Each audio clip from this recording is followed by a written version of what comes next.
বাংলাদেশ শিল্প সাহিত্য সাংস্কৃতিক বিকাশ বিনোদনের জন্য বিজিবির ছিল ব্যাপক ভূমিকা। বিশেষ করে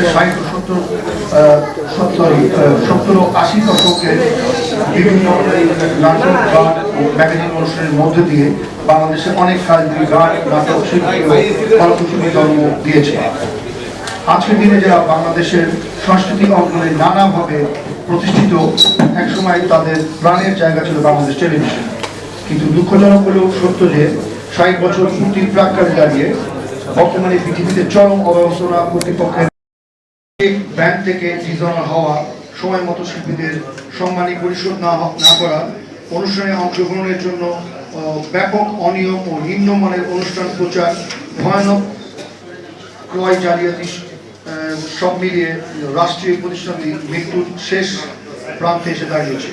মানহীন বাজে অনুষ্ঠান প্রচার সব মিলিয়ে মুখ ফিরিয়ে নিয়েছে সাধারণ দর্শক।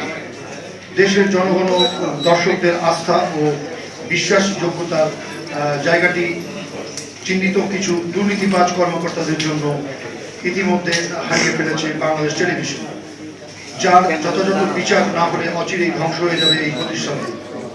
বিগত 15 বছরে প্রতিষ্ঠানটির পেছনে জনগণের কষ্টার্জিত হাজার হাজার কোটি টাকা খরচ হলেও তা কোথায়, কিভাবে, কেন, কোন কোন ক্ষেত্রে খরচ হয়েছে তার সঠিক কোনো উত্তর নেই দায়িত্বপ্রাপ্ত তথাকথিত কর্তৃপক্ষের। উল্টো এরা নিজেরাই রক্ষা করতে নিজেদের সরকারি অডিট অফিসকে এবং সকল প্রকার সরকারি তদন্তের প্রতিষ্ঠানিক দলকে বারবার বিপুল অর্থে ঘুষ দিয়ে নিজেদের রক্ষা করে চলেছে। তাই সামগ্রিক বাস্তবতার বিটিভির ভূমিকা এখন প্রশ্নবিদ্ধ। বিভিন্ন সময়ে বিটিভিতে তালিকাভুক্ত প্রতিভাবান শিল্পী, কলাকুশলী, সুরকার, অভিনেতাদের রাজনৈতিক ও ব্যক্তিগত ইচ্ছায় বিটিভিতে অঘোষিতভাবে প্রবেশাধিকার নিষিদ্ধ বা বিধি বহির্ভূত তথাকথিত কালো তালিকাভুক্ত করা হয়েছে, যেখানে মেধাভিত্তিক এই মানুষগুলো রাষ্ট্রের সম্পদ, যাদের আদর ভালোবাসায় সম্মানে রাখার দায়িত্ব রাষ্ট্রের। সমগ্র পৃথিবীতে যখন সংবিধানের মেধাবীদের রাষ্ট্রের সর্বোচ্চ সম্মানিত নাগরিক হিসেবে স্বীকৃত, সেখানে এই দেশে একটি নিম্ন শ্রেণী থেকেও নিচে আমাদের রাখা হয়, যেন এই দেশটা পৃথিবীর নয়, অন্য কোনো গ্রহের। আজকের এই অব্যবস্থার জন্য এদেশের সরকার এবং সচেতন নাগরিক ও শিল্পী সমাজ কেউ দায় এড়াতে পারে না। পৃথিবীর দুর্নীতিবাজ সিন্ডিকেট মোল্লা আবু তহিদ সম্পূর্ণ ব্যক্তিগত অনৈতিক কারণে অনেক প্রতিভাবান গুণী শিল্পী, সুরকার, যন্ত্র শিল্পীদের বছরের পর বছর অনুষ্ঠানে অংশগ্রহণের জন্য ডাকছে না। এই সমস্ত নিয়ন্ত্রণ অনিয়ন্ত্রিতভাবে এই তহিদের কথায় পরিচালিত হয়। অন্যদিকে হাতে গোনা কতিপয় পছন্দের কিছু শিল্পী ডাক পেলেও শিল্পী সম্মানের জন্য অপেক্ষা করতে হয় মাসের পর মাস। আর যেটুকু শিল্পী সম্মানী দেওয়া হয় তা বর্তমান বাস্তবতায় খুবই নগণ্য ও লজ্জাজনক। অথচ এই সরকারের প্রতি বছর বিটিভি নামক এই শ্বেতহস্তির পেছনে প্রায় 300 কোটি টাকা খরচ করছে, যা জনগণের ট্যাক্সের টাকা। শুধুমাত্র অনুষ্ঠান নির্মাণের পেছনেই প্রতি অর্থ বছরে খরচ করা হয় 60 থেকে 70 কোটি টাকা। বিটিভিকে কয়েক হাজার শিল্পী তালিকাভুক্ত থাকলেও অনুষ্ঠানে অংশগ্রহণের জন্য আমন্ত্রণ পান দুর্নীতিবাজদের কাছের মুখ চেনা হাতে গোনা কিছু শিল্পী। হঠাৎ 2-1 গুণী শিল্পীদের আমন্ত্রণ জানানো হলেও সেটা করা হয় যেন উল্লেখিত অনুষ্ঠানের কিছু নিম্নমানের শিল্পীদের দর্শকদের কাছে পৌঁছে দিতে পারে তার জন্য।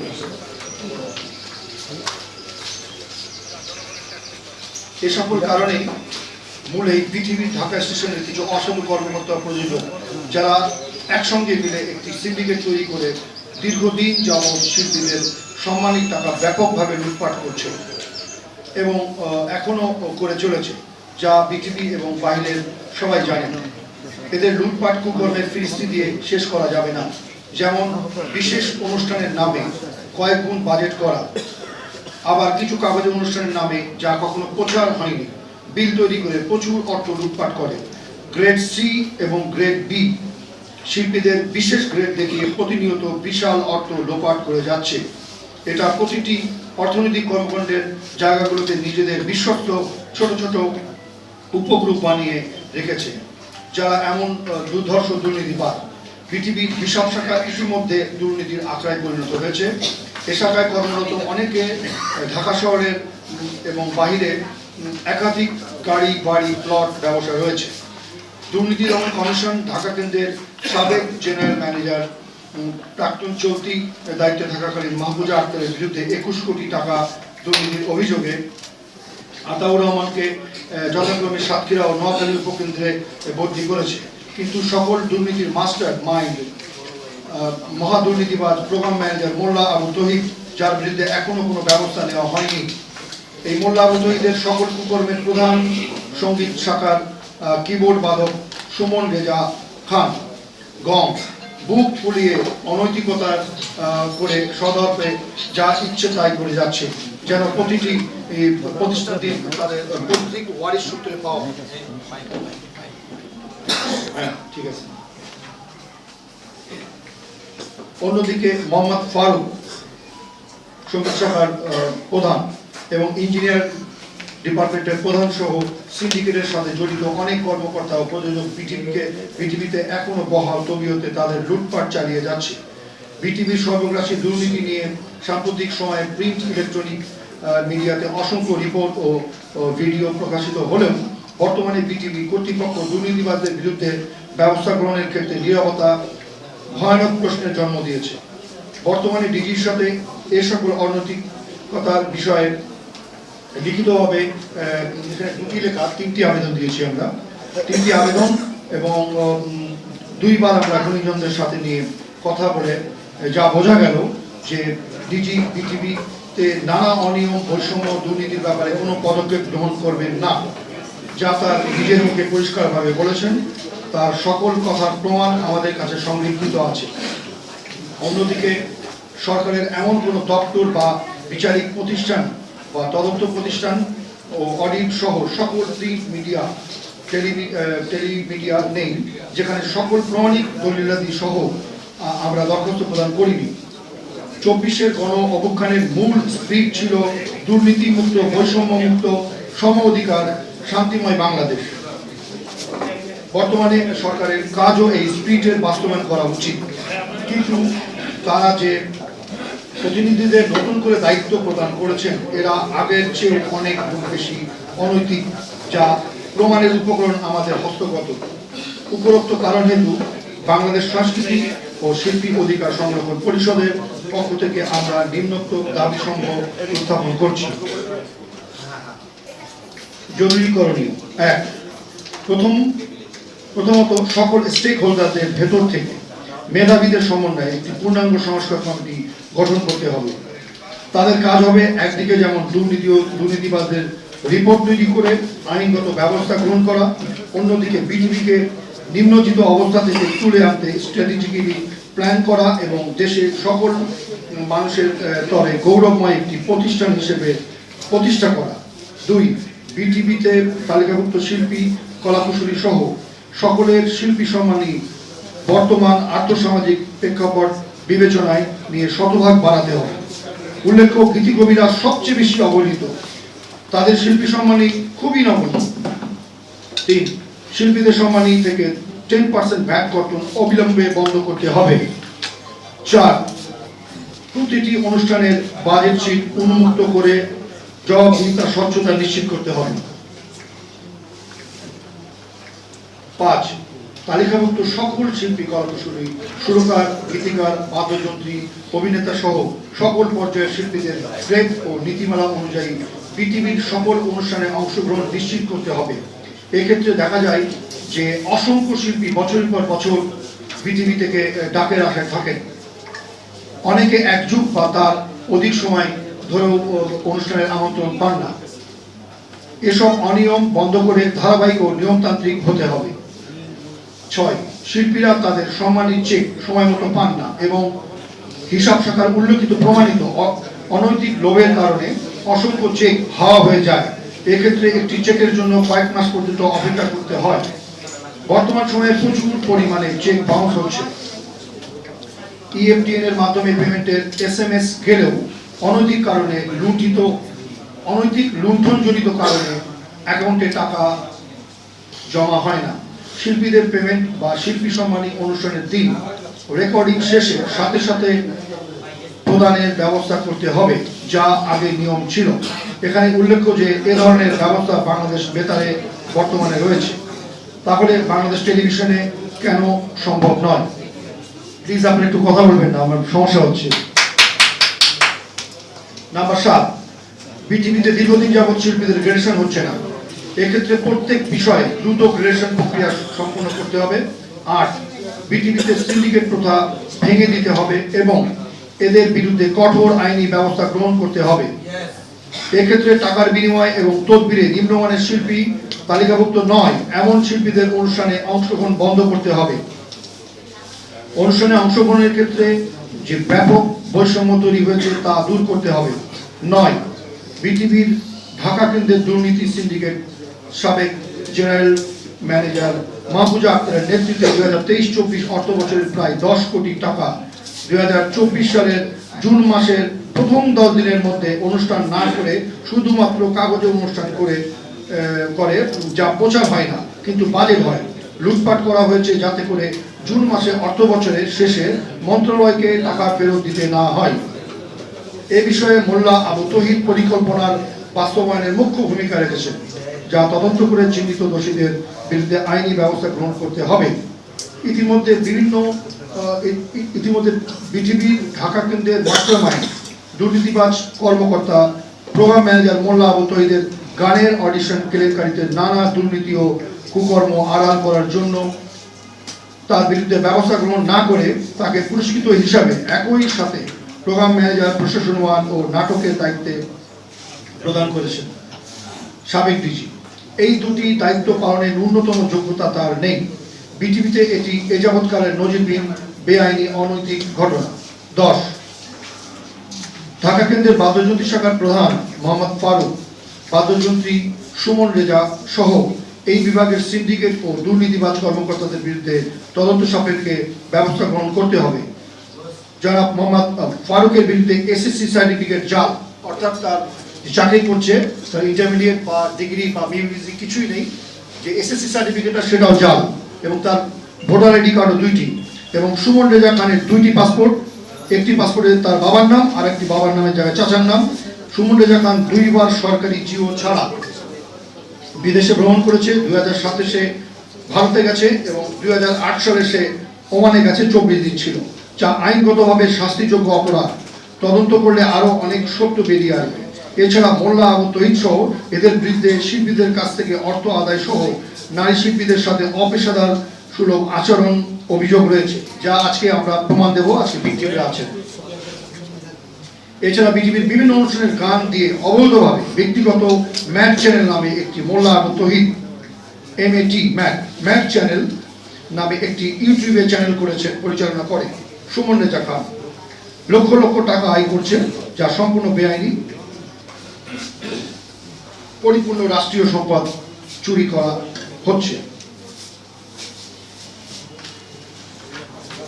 11, বাংলাদেশ টেলিভিশনের অডিশনের নীতিমালা ভঙ্গ করে বিটিভির সাবেক মহাপরিচালক ডক্টর জাহাঙ্গীর আলম নিয়ম বহির্ভূতভাবে সঙ্গীত শিল্পীদের যে অডিশন সম্পন্ন করেছে তা নিয়ে ব্যাপক দুর্নীতি ও ঘুষ কেলেঙ্কারির অভিযোগ উত্থাপন হয়েছে। ইতিমধ্যে সোশ্যাল মিডিয়ায় এ সংক্রান্ত একটি অডিও ফাঁস হয়েছে। 4টি শাখায় তালিকাভুক্ত করেছেন এবং এছাড়া ইংরেজি খবর পাঠক হিসেবে তালিকাভুক্ত করেছেন। সকল বিষয়ে বিশেষ ব্যয়বহুল সঙ্গীত অনুষ্ঠানের আয়োজন করেন। তার বিরুদ্ধে দুর্নীতির ব্যাপক অভিযোগ বিভিন্ন মিডিয়ায় ইতিমধ্যে উত্থাপিত হয়েছে। এ ব্যাপারে তদন্ত সাপেক্ষে ব্যবস্থা গ্রহণ করতে হবে। প্লিজ আপনারা কথা বলছেন, আমার সমস্যা হচ্ছে। 2022-23 অর্থ বছরে ঢাকা কেন্দ্রে নিয়মবহির্ভূতভাবে ও অনুমোদন ছাড়াই 13 কোটি 28 লক্ষ টাকা অতিরিক্ত খরচ দেখিয়ে মাহফুজা আক্তারের নেতৃত্বে মোল্লা করেছে। তার বিরুদ্ধে গঠিত এগিয়ে নিয়ে যাবেন, তাহলে তারাই পারেন। আমি বিশ্বাস করি যে সত্যিকার অর্থে এই দেশের মানুষ মুক্ত হাওয়ায় স্বাধীনতার সুফল ভোগ করতে পারবে। আপনাদের কাছে আমার বক্তব্যের শুরুতেই করজোরে অনুরোধ করছি, চলুন আপনারাই যে আজকে যে অভ্যুত্থানের মূল মহানায়ক আমি বলব, সেই এটা কারো ব্যক্তির বিরুদ্ধে ছিল না। এই আন্দোলন এই অভ্যুত্থান, এটি ছিল অন্যায়ের বিরুদ্ধে, শোষিতের পক্ষে, এই দেশের স্বাধীনতা ও সার্বভৌমত্বের পক্ষে সোচ্চার হওয়ার একটি প্রক্রিয়া মাত্র, যেখানে সকল দল মত নির্বিশেষে মানুষরা একত্রিত হয়ে মাঠে নেমেছে। এখানে আমরা যারা এই শিল্পকর্মটি করি, আমরা যারা এবং টেলিভিশনের যে জনপ্রিয়তা আমরা দেখে এসেছি আমাদের ছোটবেলা থেকে, তা ছিল বিস্ময়কর। এমন হয়েছে কোনো কোনো অনুষ্ঠানের সময় আমরা দেখেছি রাস্তাঘাট খালি হয়ে গেছে, বাসায় আমরা বিটিভির সামনে বসে থেকেছি। একটা অনুষ্ঠানে এত বিজ্ঞাপন আসতো যে 40 মিনিট বিজ্ঞাপন দেখে 15 মিনিট দেখতাম মূল প্রোগ্রাম। আর এখন 40 মিনিটের অনুষ্ঠান শুধু অনুষ্ঠানই হয়, 4 সেকেন্ডেরও বিজ্ঞাপন দেখলাম না। এটাতেই বোঝা যায় যে এত প্রমাণের দরকার নেই। আর আজকে অনেক সাংবাদিক এসেছেন, সবাইকে ধন্যবাদ ও কৃতজ্ঞতা জানাচ্ছি। আমার খুব জানতে ইচ্ছে করছে যে আমাদের আন্দোলনটা তো হচ্ছে ঠিক বিটিভির বিরুদ্ধে নয়, দুর্নীতির বিরুদ্ধে। তো বিটিভির কি কোনো সাংবাদিক বা ক্যামেরা এখানে এসেছে? কারণ আমাদের নিজেদের ঘরেও যদি সমস্যা থাকে, আমাদের নিজেদের তো সচেতন হতে হবে। আর এটা তো কোনো অন্যায় আবদার নয় যে আমরা ঘুষ নেয়া দেখতে চাই না, আমরা দুর্নীতি চাই না, আমরা ওই বানানো বাজেট দেখতে চাই না, শিল্পীদের প্রতারিত, প্রবঞ্চিত, অবহেলিত, অপমানিত, অসম্মানিত করা দেখতে চাই না। এটা তো কোনো অন্যায়। কোন রকমের টেরিটরি হয়তো চালাতে পারে না। তো যাই হোক, আমরা সব আন্দোলনে কিন্তু শিল্পীরা ঝাঁপিয়ে পড়ে। আমি স্বাধীন বাংলা বেতার কেন্দ্রের একজন মুক্তিযোদ্ধা শিল্পী। আমি এটা বলতেই পারি যে সেই 1969 সালে গণঅভ্যুত্থান থেকে আমরা রাজপথে, 1952 সালে শিল্পীরাই রাজপথে ছিলেন, সবসময় আমরা রাজপথে আছি এবং থাকবো। তো স্টেট কিনা, কিন্তু আমি বলছি যে বিগত সরকারের যখন 1996 সালে ক্ষমতায় আসলো, 2000 সালে কিন্তু আমি ছিলাম ব্ল্যাকলিস্টেড সেই সরকার। তো আমি কি করেছিলাম আমি এটা জানি না। আপনি একজন মনে করেন যে এখন যিনি ক্ষমতায় আছেন, আপনাদেরকে ডাকলো, আপনি কি যাবেন না? গান করতে যাবেন না? আপনি কি ওইখানে চা খেতে যাবেন না? যদি আপনাকে চা খেতে সব আমলেই সেটা হয়ে থাকে। তাই বলে কাউকে এভাবে কালার করাটা ঠিক না যে অমুক সরকারের শিল্পী, তমুক সরকারের শিল্পী, এটা ঠিক না। একটু আগে সুযোগ বলে গেল না, আমরা শিল্পর জন্য এখানে, তাই না? আমরা সবাই শিল্পী, এই রীতি তো আমাদের মধ্যে আছে বলেই তো আজকে আমরা এখানে উপস্থিত হয়েছি। তো আমরা শিল্পী, আমরা আমাদের রাজনৈতিক মতামত থাকতেই পারে, যে কোনো মানুষেরই থাকবে, কিন্তু তাই বলে এই নয় যে তাকে 25শে ডিসেম্বর পৃথিবীর 60 বছর হচ্ছে, এখানে আমি স্মৃতিপাত্র হয়ে গেলাম জিনিসটা। আমি ওই পর্বেরও প্রথম শিল্পী, এবং স্বাধীন বাংলা যেটা হলো 71-এ 17 ডিসেম্বর পৃথিবী চালু হয়েছিল, সেখানে কিন্তু প্রথম শিল্পী, 2 পর্বের প্রথম শিল্পী আমি। সেখানে তোমাদের একটা আড্ডার মধ্যে ছিলাম, এবং সেইখানে আমরা ছিলাম কারা, আমি তখন কিশোর, ক্লাস 18 পড়ি। এখন আপনারা আমার বয়স কাউন্ট করতে পারেন, কত বছর বয়স আমার 75 নাকি শুনছি। হ্যাঁ, এখন কথা হলো যে জিনিসটা আমি বলবো সেটা হচ্ছে যে বিটিভির ওই যে প্রোগ্রাম, যতখানি আমরা প্রোগ্রাম করেছি, এবং এই হালের যে 17 বছরের যে দুর্নীতি বিটিভি, ওই সময় কিন্তু এরকম দুর্নীতি ছিল না।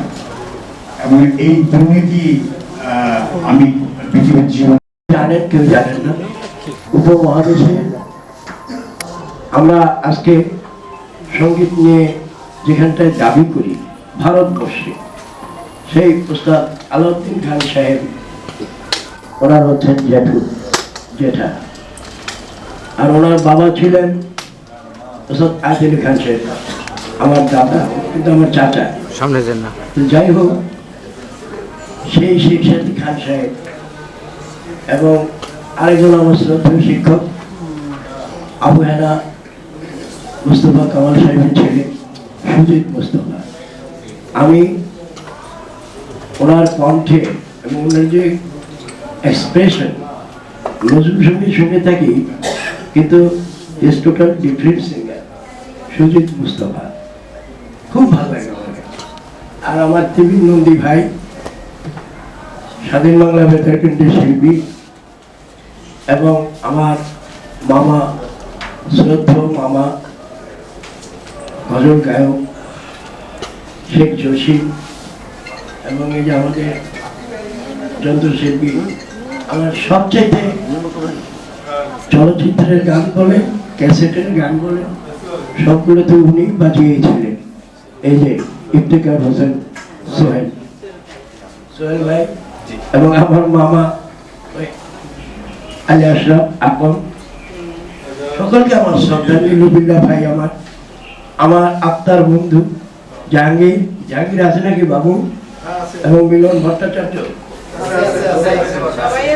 মিলন ভট্টাচার্য সেই চট্টগ্রামের আমার ছোটবেলার বন্ধু। তো যাই হোক, সকলকে আমার সালাম।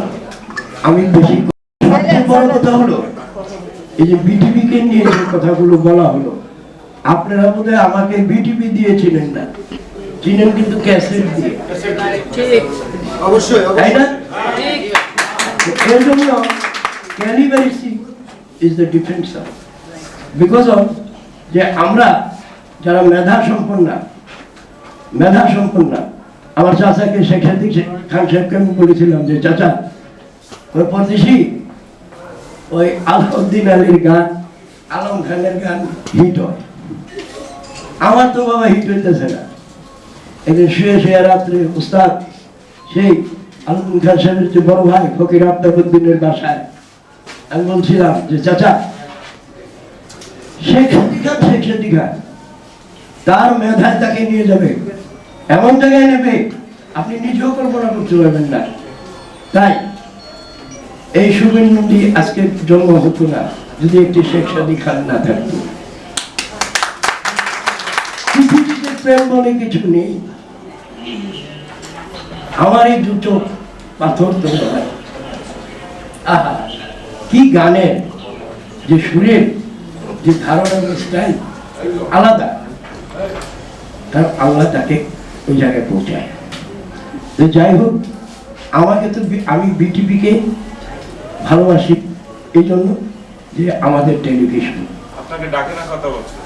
আমাকে, হ্যাঁ, আমাকে তো ডাকবেই না, কারণ ওরা তো আমাকে ডেকে লাভ নেই, ওরা তাদেরকেই ডাকে যেখানে ওদেরকে লাভ আছে। তো এখন আশা করবো এই যে আমাদের যে সমন্বয় কমিটি এবং যারা এখানে আজকে আমরা উপস্থিত হয়েছি, আমি একাত্মতা পোষণ করলাম, আমি আছি, এবং এই সংগ্রাম আমাদের চলবে যতক্ষণ না আমাদের দাবি না দিবে, ইনশাআল্লাহ। আমি আর বেশি কথা বললাম। সংবাদের জন্য সাংবাদিক তো, আচ্ছা, তাহলে শিল্পীর জন্য প্রশাসন না প্রশাসনের জন্য শিল্পী, এটা বলেন তো? শিল্পীর জন্য প্রশাসন। তাহলে আমরা যে কথা বলতে চাচ্ছি যে আমরা দুর্নীতির বিরুদ্ধে কথা বলেছি, দুর্নীতির বিরুদ্ধে কথা বললে দুর্নীতির ব্যবস্থা হবে। 24-এ যে আন্দোলন হয়েছে এটা দুর্নীতি এবং বৈষম্যের জন্য। এখন দুর্নীতির কথা বলতে গিয়ে আমরা যখন দুর্নীতিবাজদেরকে চিনিয়ে দিচ্ছি, তারা উল্টা আমাদের উপরে অ্যাকশন নিচ্ছে, এবং আমি ভিকটিম, আমি প্রমাণ দিচ্ছি। আমি গতকাল আমাকে একটা প্রোগ্রামে কল করা হয়েছিল, হ্যাঁ আমরা 5 জন ভিকটিম। আমরা গতকাল আমাদের কল করা হয়েছিল আমাকে, এবং আমাকে একজন বাইদি ভাই ফোন করে বলে যে আপনাকে তো তালিকাভুক্ত করা হয়েছে, কিন্তু আমরা এতদিন শুনে আসছিলাম বারবারই, অর্থাৎ মৌখিকভাবে। কিন্তু আমি গেটে যাওয়ার পরে, আমি জানার পরে আমি চিন্তা করলাম জিনিসটাকে একটু পরীক্ষা করে দেখি। আমি গেটে গেলাম আমার মতো করে, এবং সত্যি গেটে গিয়ে দেখলাম যে কালো তালিকা করা হয়েছে, অফিসিয়ালি কম্পিউটারের নাম এসেছে সবার, যে এদেরকে কালো তালিকা করতে দেওয়া হয়েছে, এরা ভেতরে ঢুকতে পারবে না, নিষেধাজ্ঞা আছে।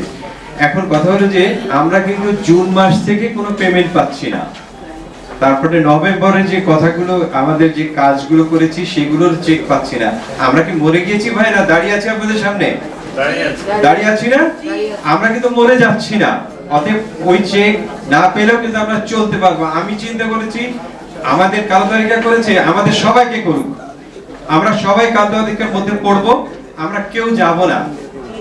কতজনকে কালো তালিকা করবে? ওরা প্রশাসন চালাক, দুর্নীতি করুক, ওরা চলে যাক, একটা কথা মনে রাখতে হবে, জাহাঙ্গীর আলম, ডক্টর জাহাঙ্গীর আলম সাহেবের আগে যে জিজি ছিলেন উনিও দুর্নীতি করেছিলেন, ওনাকে চলে যেতে হয়েছে, জাহাঙ্গীর আলম সাহেবকে আনা হয়েছিল। জাহাঙ্গীর আলম সাহেব কিন্তু ওএসডি হয়ে চলে গেছেন। একজন আপনাদের মনে আছে কিনা বর্তমান জিএম সাহেবকে বলতে চাই, আপনি যে চেয়ারে বসে আছেন ওই চেয়ারে মাকসুদ সাহেব বসেছিলেন। উনি ওনার যখন বদলি হয় উনি ক্ষমতা হস্তান্তর ওনার টেবিলে গিয়ে করতে পারেন নাই। আপনারা কি জানেন সেটা? জানেন? তো উনি ওনার টেবিলে গিয়ে ক্ষমতা হস্তান্তর করতে পারেন নাই, উনি প্রশাসনিক ভবনে গিয়ে ক্ষমতা হস্তান্তর করে উনি চলে গিয়েছিলেন। অতএব ক্ষমতা, আমি একটা কথা বলতে চাই, এই দিন নয়, আরো দিন আছে। এটা কি বিশ্বাস করেন? অবশ্যই অবশ্যই আমরা বিশ্বাস করি। আমি চিন্তা করেছি কালো দরকার করেছে, ভালো, আরো করুক, দুর্নীতিবাজরা আরো এগিয়ে যাক, আরো এগিয়ে যাক, দুর্নীতি আমরা খুঁজে খুঁজে বাইর করব। এখন ব্যাপার হচ্ছে আমি একজন সচিবের ছেলে, আমার বাবা সিএসপি ছিল। আমি হলপ করে বলতে পারি ঢাকা শহরে আমার কোনো প্লট, আমার কোনো ফ্ল্যাট, আমার কোনো বাড়ি নাই, কিন্তু তাদের কতগুলো প্লট, ফ্ল্যাট, বাড়ি আছে। ওয়ান টু অল সবারটা খুঁজে বার করতে হবে এবং 6টা গোয়েন্দা সংস্থা দিব, 6টা গোয়েন্দা সংস্থাকে দিব। আমি এনজিও বোর্ডের রেজিস্টার্ড একটা অর্গানাইজেশনের আমি এখন প্রেসিডেন্ট হিসেবে কাজ করছি। আমাদেরকে 6টা অর্গানাইজেশনকে আমরা দিয়ে মুভ করতে হয়। আমার যদি কোনো দুর্নীতি থাকতো এতদিন আমি সেখানে থাকতে পারতাম না। সো আমি বলছি যে এদেরকে খুঁজে বার করতে হবে, এদেরকে শাস্তি দিতে হবে। এদের শাস্তি যতদিন না হবে আমরা রাস্তায় থাকবো। আপনারা কি আমাদের সাথে আছেন? যদি থাকেন আমরা সেই আন্দোলনটা করে যাব। এবং একটা কথা বলতে চাই যে এই যত দুর্নীতিবাজ আছে এদেরকে আমরা চিহ্নিত করব, আপনারা আমাদের সাথে থাকবেন এবং আমি বিশ্বাস করি যে একদিন না একদিন সূর্য উদয় হবে, এই রাতের অন্ধকার যাবে এবং সত্যিকারী লোকদেরকে খুঁজে বার করে নিয়ে আসবে। সবাইকে ধন্যবাদ। ইনকলাব জিন্দাবাদ। আমরা গণমাধ্যম কর্মী, তো আমাদের সমস্যা নিয়ে বলতে হবে এটা কখনো চিন্তা করিনি। তো আমরা যারা বিটিভিতে কাজ করি দীর্ঘ বছর ধরে, আমি নিউজ রুমে আছি 12 বছর হয়ে গেছে এবং আমার নিয়োজনটা আমরা সার্কুলারের মাধ্যমে পরীক্ষা দিয়ে তারপর ওইখানে জয়েন করেছি। এবং যারা প্রযোজক, ওইখানে প্রযোজক যারা, তারাই হচ্ছে মাতব্বর নিউজ রুমের বা বিটিভির প্রোগ্রামের। তারা একটা পিএসসি নাম করা একটা পিএসসি, এটা কিন্তু বিসিএস এর পিএসসি না। ওইখানে পরীক্ষা দিয়ে তারা ঢোকে, তাদের আর কোনো কাজ নেই, তাদের কাজ শুধু মনিটরিং আর পার্সেন্টেজ আমার কত এটা। এবং আমি আমাদের নিউজ রুমের কথা বলি, দীর্ঘ 12 বছর আমি কাজ করি বিটিভিতে এবং আওয়ামী লীগ সরকার, স্বৈরাচার আওয়ামী লীগ সরকার তাদের বিভিন্ন দুর্নীতির কারণে কিন্তু জনরোষে চলে গেছে ক্ষমতা। তো আমরা দেখেছি যে এই বিটিভিকে কিভাবে বাতাবি লেবু টিভি বা বাতাবি লেবুর ভালো ফলন কিভাবে করেছে নিউজ রুমের ব্যক্তিবর্গ। ইনু টিভি করেছে, তারা হাসান মাহমুদ টিভি করেছে। হ্যাঁ, তো এর জন্য কিন্তু একজন রিপোর্টার দায়ী না। একজন রিপোর্টার শুধু অ্যাসাইনমেন্ট, এডিটরের অ্যাসাইনমেন্ট ফলো করে এবং তারপরের দিন উনি বাস্তবায়ন করে। যে এখানে আমাদের কলিগ যারা আছে বিভিন্ন টেলিভিশনের, তারা কিন্তু নিজের ইচ্ছায় এখানে কেউ আসেন নাই। তার অ্যাসাইনমেন্ট ডেট তাকে বলেছে সকালে এই কভারেজটা তুমি করবা এবং এই নিউজটা তুমি কালকে দিবা। তো আমরাও কিন্তু সেভাবেই কাজ করেছি দীর্ঘ বছর। আর দীর্ঘ বছর যেহেতু অন্য কোনো নির্বাচিত সরকার যেহেতু ছিলেন না, তো একভাবেই চলছে আমাদের বাংলাদেশ। তো আমাদের নিউজ রুমে আমরা যারা দীর্ঘদিন কাজ করেছি, আমরা কিন্তু সবাই তারা যেই হুকুম দিত বা আমাদের অ্যাসাইনমেন্ট দিত এগুলো পালন করতাম। 5 তারিখের পরের একটা ঘটনা বলি আপনাকে। এখানে আপনারা অনেকেই বললেন, আমাদের এখন বর্তমান সম্মানিত যিনি জিএম আছেন তার কথা বললেন। আমরা নিউজ রুমে কাজ করছিলাম 5 তারিখের পরে, মানে ঘটনার পরপর উনি বিটিভির ঢাকা কেন্দ্রে আসা শুরু করলেন। একদিন আমাদের নিউজ রুমের সিএনইর পাশের ওপেন স্পেসটায় উনি যেভাবে হাউমা করে কান্না করলেন, মনে হলো যে একটা শিশু কান্না করছে। আমরা তো সবাই অবাক হয়ে গেলাম, কে কান্না করে। আমরা গিয়ে দেখলাম উনি, মানে আমার চেয়ে তো বয়স অনেক বড়, উনি হাউমা করে কান্না করছে। কারণ কি? তখন ওনাকে বলতে শুনলাম যে এখন যিনি আমাদের ডিডিজি আছেন ডক্টর তাসমিনা আহমেদ এবং আমাদের যিনি সিএনই মুন্সি ফরিদুজ্জামান, আওয়ামী লীগ সরকার যখন ক্ষমতায় আসলো, আমাদের যিনি জিএম তিনি মাননীয় সাবেক প্রধানমন্ত্রী বেগম জিয়া প্রেস উইংয়ে কাজ করতেন। 16 বছর বিটিভি ঢাকা কেন্দ্রে ঢুকতে দেয়নি। উনি তখন উচ্চস্বরে কান্না করে বলল যে আমি তোমাদের কি ক্ষতি করেছিলাম যে তোমরা আমাকে 16 বছর ঢাকায় ঢুকতেই দিলে না। বৈষম্য দেখেন, যেহেতু ছাত্র জনতার এই আন্দোলনের ফসল বর্তমান অন্তর্বর্তীকালীন সরকার, তো আমরা সরকারের যারা নীতি নির্ধারক আছে তাদের কাছে আমরা দাবি করব যে আমাদের এই যে বিটিভির যে অনুষ্ঠান শাখা আছে তার পাশাপাশি যেন আমাদের নিউজ রুমটাও একটু সংস্কার করে। আমি এই এর মধ্যেই একটা পত্রিকায় ধারাবাহিক তারা প্রতিবেদন করেছেন বিটিভি নিউজ রুম নিয়ে। পত্রিকার নাম হলো দৈনিক নওরোজ। তারা 5 পর্বের ধারাবাহিক করেছে। এর মধ্যে প্রথম পর্ব লিখেছে বিটিভিতে স্বৈর শাসক হাসিনার পেতাব তারা বহাল তবিয়তে। যারা ওই সময়ে আওয়ামী লীগের যে নিউজ যাওয়ার কথা না সেই নিউজও তারা একেবারে গুরুত্ব সহকারে প্রচার করতো, সেই লোকগুলো তো এখনো আছেন। তারপরে তারা প্রচার করলো যে আওয়ামী লীগ সরকারের ঘনিষ্ঠ সচিব যিনি দুর্যোগ ব্যবস্থাপনার একসময় সচিব ছিলেন মোহাম্মদ মহসিন, তার স্ত্রী হচ্ছে এখন বিটিভি ডিডিজি। একজন আওয়ামী লীগের দোসর সচিবের স্ত্রী যদি বিটিভির এখন নিউজ চালায় এবং উনি ভারপ্রাপ্ত আমাদের মহাপরিচালকও ছিলেন, উনি নিউজের প্রধান, অনুষ্ঠানের প্রধানও ছিলেন, তাহলে বিটিভি কিভাবে চলবে? সংস্কারটা হচ্ছে না এখনো। তারপরে তারা কি করলেন, আসার পরে আমাদের যত প্রতিনিধি আছে দেশব্যাপী, আমাদের 67 জন প্রতিনিধি সবার চুক্তি বাতিল করে দিলেন। তার পাশাপাশি আমাদের 14 জন রিপোর্টারকে নিয়োগ বাতিল করে দিলেন। এর মধ্যে যারা আওয়ামী লীগ ট্যাগ লাগানো যারা পদধারী তারা তো এমনিই চলে গেছে, কিন্তু যারা আপনাদের কথায় কাজ করলেন তাদের চাকরিটা কেন যাবে? তার থেকেই অফিসারের জন্ম হয়েছে এবং তার শক্তি দ্বিগুণ হয়েছে। এবং শেখ হাসিনা ক্ষমতায় থাকাকালীন অবস্থায় যখন সরকার শুরু হয়েছিল তখন অনেককেই পাওয়া যায় নাই, অনেকেই টেলিভিশনের দুয়ারে তারা কি বলছে আপনারা টেলিভিশনে দেখছেন। আমি সেই কথায় যাব না। আমি সবার কাছে একটা বিনীত, আমাদের শিল্পী সমাজ আজকে যারা সাংবাদিক রয়েছেন আপনাদের প্রতি আমার করজোরে অনুরোধ রইল, আপনারা শিল্পীদের পাশে দাঁড়ান। এই শিল্পীরা সারা জীবন গান শোনায় এবং বিদায়ের সময় রাষ্ট্রপতি প্রধানমন্ত্রীর কাছে ভিক্ষা চায়, জীবন বাঁচানোর চেষ্টা করে। আপনাদের শিল্পীদের দিকে একটু তাকান।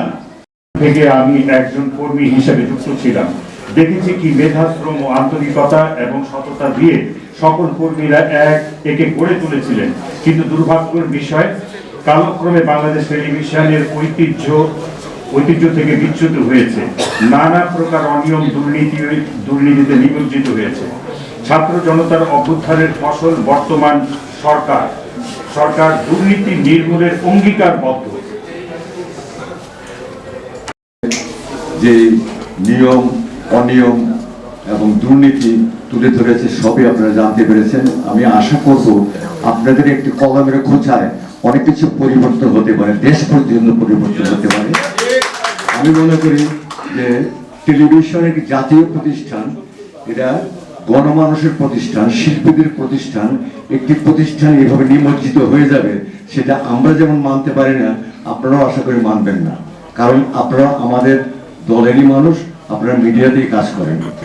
তো আমি যে কথাটি বলতে চাই বিশেষভাবে, যে আমাদের আন্দোলন যেন ব্যর্থ না হয় তার জন্য আপনাদের সহযোগিতা প্রয়োজন।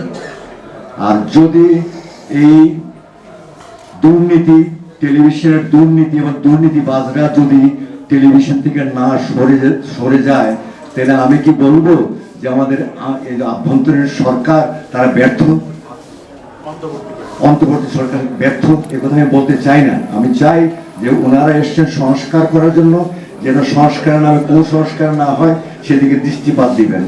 আমি 67 সাল থেকে টেলিভিশনের সঙ্গে জড়িত। আমি 54 বছর কাজ করি, এখন শরীর ঠিক আছে, মাঝে মাঝে একটু বেশি হয়ে যায় শরীর, তাদেরকে ওষুধপত্র খেতে হয়। কিন্তু আমি সমগ্র শিল্পীদের সঙ্গে একাত্ম এবং নতুন শিল্পী যারা এসছেন, যারা টেলিভিশনে পাশ করেছেন, অডিশনে পাশ করেছেন, তাদেরকে বলছি আমি যে আপনারা সবাই আমাদের সঙ্গে সমবেত হন। যদি আমাদের টেলিভিশন যদি আমাদের শিল্পীদেরকে প্রোগ্রাম দিতেই না পারে, তাদেরকে যদি সমবন্টন না করতে পারে প্রোগ্রাম, তাহলে তারা অডিশন কেন নিল, কি কারণে নিল, কেন পাশ করালো? আমার প্রশ্ন। আমি মানা করেছিলাম ডিজি সাহেবকে যে আপনি যেহেতু আমাদের 8-10 হাজার শিল্পী আছে, তারা সঠিকভাবে প্রোগ্রাম পায় না, তাদের প্রোগ্রাম দেওয়া হয় না ঠিকভাবে, তো তাদের নতুন করে কেন অডিশন নিচ্ছেন?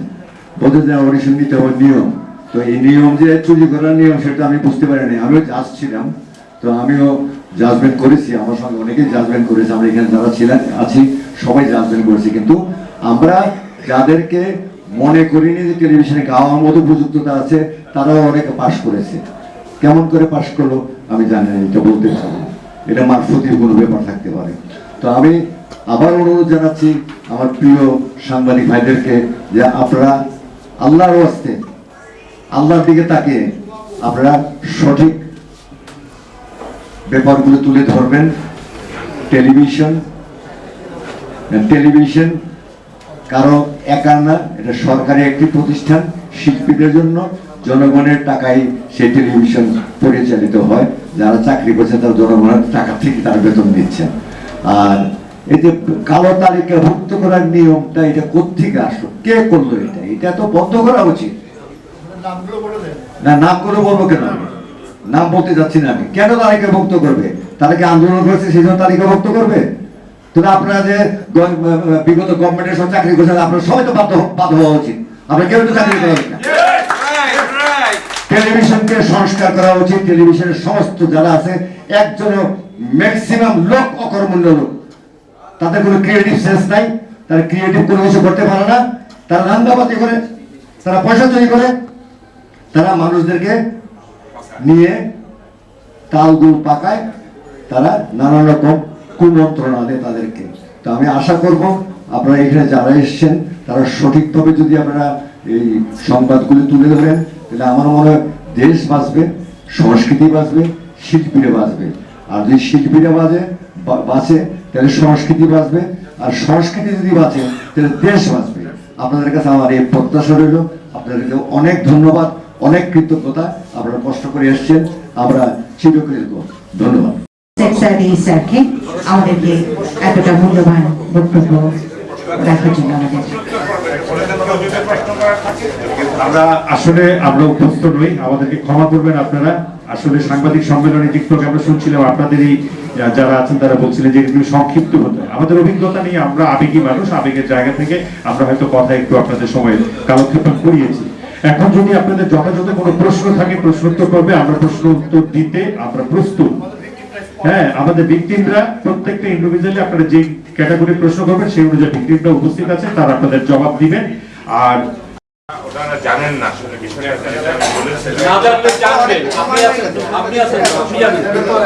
আচ্ছা আমি আপনাকে, আপনি হয়তো খেয়াল করেন এখনো আমরা যথাযথ ভাবে আমরা প্রকৃত সংখ্যাটি পাইনি। তবে এটা সত্যি যে যতজন আন্দোলনে সম্পৃক্ত না শুধু, তারাও কালো তালিকাভুক্ত। আর এটার কোনো আইনি কাঠামো বাংলাদেশে নেই। এটা যখন যার ইচ্ছা তাদের অনৈতিকতাকে রক্ষা করার জন্য এই জিনিসগুলো তারা করে থাকে। এখন প্রশ্ন হচ্ছে, আপনার প্রশ্নের উত্তরে যদি বলি, যারা সরকারি চাকরি করছেন তারা যখন যে সরকার আসছে তাকে কিন্তু সার্ভ করছেন। আমরা দেশের মেধাভিত্তিক মানুষ যারা শিল্প সংস্কৃতি নিয়ে কাজ করি, তাদের আমরা কিন্তু ফ্রিল্যান্সার। বিটিভিতে এখন মেধাবীরাই কাজ করে, কখনোই না। না না না, আরে না, ঠিক আছে, ঠিক আছে, আমি এটা চ্যালেঞ্জ দিতে পারি। আপনার চ্যালেঞ্জ সম্পূর্ণরূপে এই যে রিলেটিভ বলছি, কারণ বিটিভিতে এখনো মেধাবীরা ঢুকে নাই। এখন এটা কন্ট্রাডিকশন না, কন্ট্রাডিকশন না। আমি আপনার অ্যানসার করছি। আমরা এখানে যারা আপনারা কি কারণে অনুষ্ঠান পান না আমি জানি না, কারণ ইনভলভমেন্ট কি আমি জানি না। না, হ্যাঁ, আপনাকে অ্যানসার করছি। আপনি এখানে যে প্রশ্নগুলি করছেন এগুলি প্রশ্ন মানে অন্য হিসাব মনে হচ্ছে, তবু আপনার চ্যালেঞ্জ আমি অ্যাকসেপ্ট করে নিলাম। জনাব, আমি আপনার নামটা জানতে পারি কি? আপনি কোথা থেকে এসেছেন? আমি নুরুল ইসলাম, আমি নিউজ টাইমসের নিউজ এডিটর, আমি জাতীয় প্রেস ক্লাবের সিনিয়র সদস্য। Thank you so much sir. আপনার সম্মানার্থে বলছি, আপনার চ্যালেঞ্জ, আপনি যদি উন্মুক্ত একটা আলোচনা বা আমাদের ক্রিয়েটিভিটি নিয়ে ক্রিয়েটিভিটি নিয়ে যদি চ্যালেঞ্জিং আপনি জায়গা ক্রিয়েট করতে চান, আমরা প্রস্তুত বাংলাদেশের সর্বোচ্চ লেভেলের সেই ক্রিয়েটিভ জায়গা থেকে আমরা চ্যালেঞ্জ গ্রহণ করার জন্য। আমরা এটা ব্যক্তিগত হয়ে গেল স্যার, এটা আপনার ব্যক্তিগতভাবে আপনার রুমে বসে কথা বলবো। বুঝে গেছি আপনাকে স্যার, আপনার কথা এবার বুঝে গেছি। 3টা প্রশ্ন এবং উপস্থিত যারা আছেন তারাও বুঝতে পেরেছেন। Please thank you so much.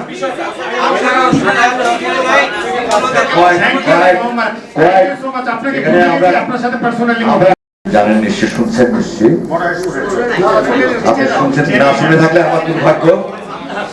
I came from big ঐতিহ্যবাহী ফ্যামিলি যারা সারা বিশ্ব জয় করছে।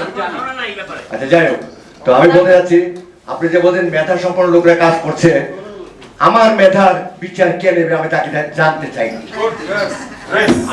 বলেছি আপনারা কেন পান না সেটা না না জানেন না, আপনি জানেন না,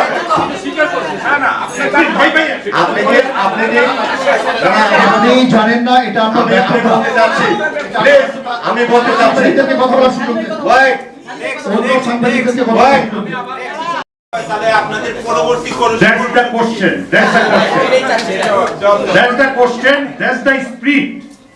এইটার জন্য আমরা যদি এই আজকের সাংবাদিক সম্মেলনের জন্য আমরা আসলে ক্রিয়েটিভ মানুষ, আমরা কোনো আন্দোলন সংগ্রাম করতে চাই না।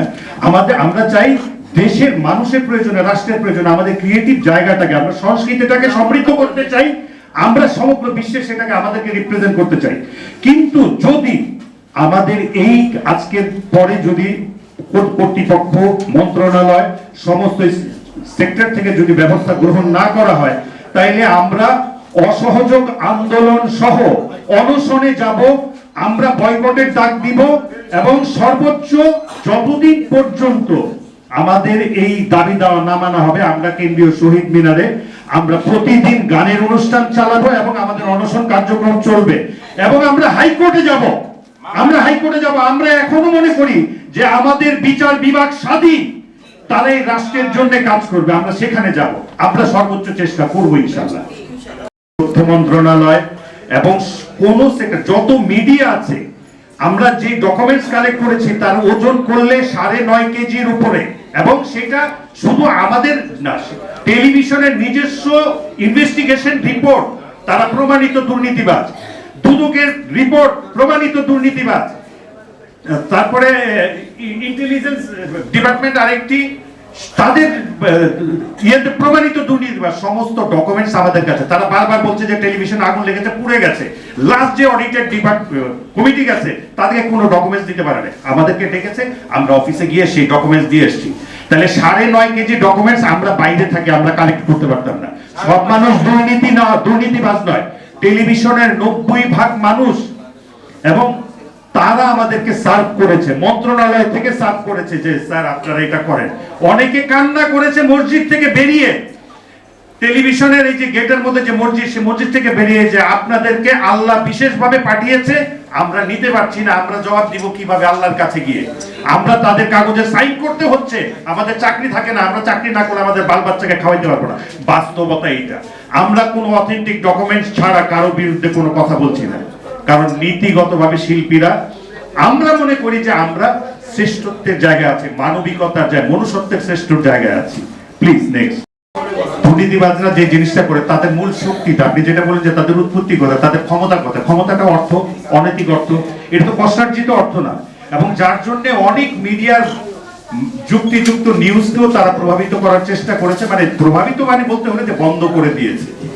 অনেকে আমাদের সাথে চূড়ান্ত কমিটমেন্ট করে নিয়ে, আমরা যাদেরকে 9.5 কেজি ওজনের ডকুমেন্টস আমরা সার্ভ করেছি, সেগুলি নিয়ে অনেকে পার্সোনাল লেভেল বাণিজ্য করেছে, কিন্তু অনেক মিডিয়া সত্যিকার ভাবে স্ট্রংলি কাজ করেছে। 400 কোটি টাকা শুধু একজনের নিউজ করার পরে কিন্তু তাদের বিরুদ্ধে কিন্তু অ্যাকশন শুরু হয়ে গেছে। অর্থাৎ মিডিয়া চাইলে কি না পারে, আপনারা সেই জায়গাতে, এবং তাদের শক্তি হলো অনৈতিক অর্থ।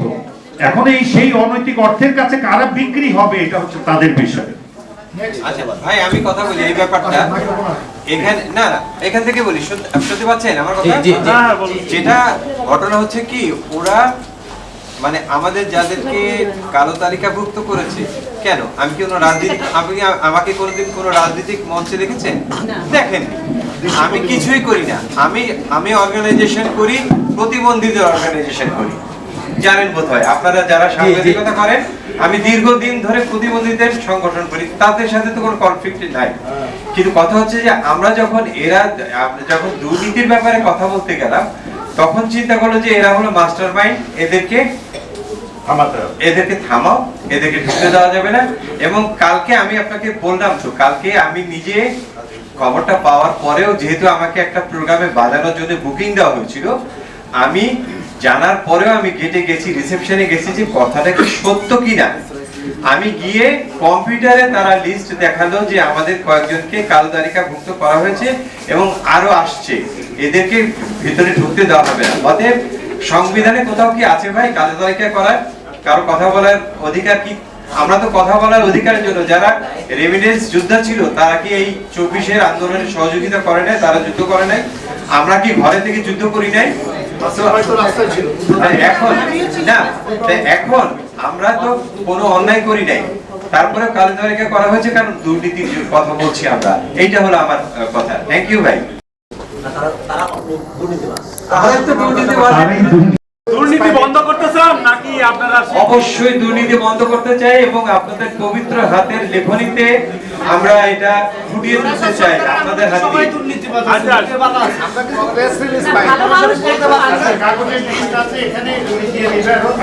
এখানে অনেকেই আছে টেলিভিশনে অনুষ্ঠান দিলেও আমরা বুকিং ক্যান্সেল করি, কিন্তু যেই মানুষগুলো শত শত মানুষ যারা টেলিভিশনের উপরে ডিপেন্ড, সেই মানুষগুলি যেহেতু তাদের অনৈতিক বাণিজ্যের কমিশন তাদের বাংলাদেশ টেলিভিশন থেকে এই বিবর্জিত অবস্থা, অঘোষিত ভাবে কালো তালিকা